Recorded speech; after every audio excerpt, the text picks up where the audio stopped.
Francois Fillon saying once again that he will stay in the French presidential race. We heard from him, first of all, denying any wrongdoing. He believes this is political assassination. We've heard that before. I wonder, Tom, if you actually think of his reasoning. He says, look, I'm being treated unfairly, but he could be seen, and it depends on the various polls that will come out in the next couple of days, but he could be seen once again as the elite who also refuses to recognize that he could have done any wrongdoing. So when you look at Marine Le Pen, who's really considered the disruptor, the one who shakes things up, it could play into her hands.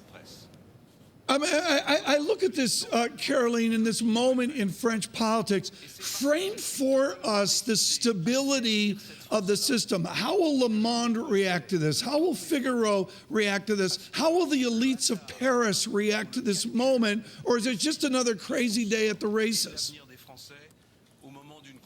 It is definitely a crazy day, and we can expect the newspapers to react like they've been doing since Francois Fillon has now held 2 press conferences following this investigation, saying he will maintain his bid.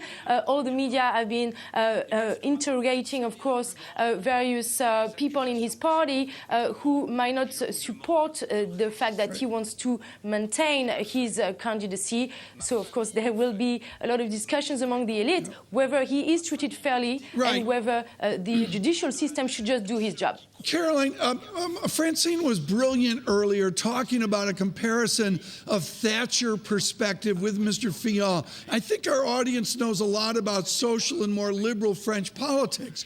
Who is this guy like? Is he more like Charles de Gaulle? Is he more like Valéry Giscard d'Estaing? Who is the history that leads us to Mr. Fillon?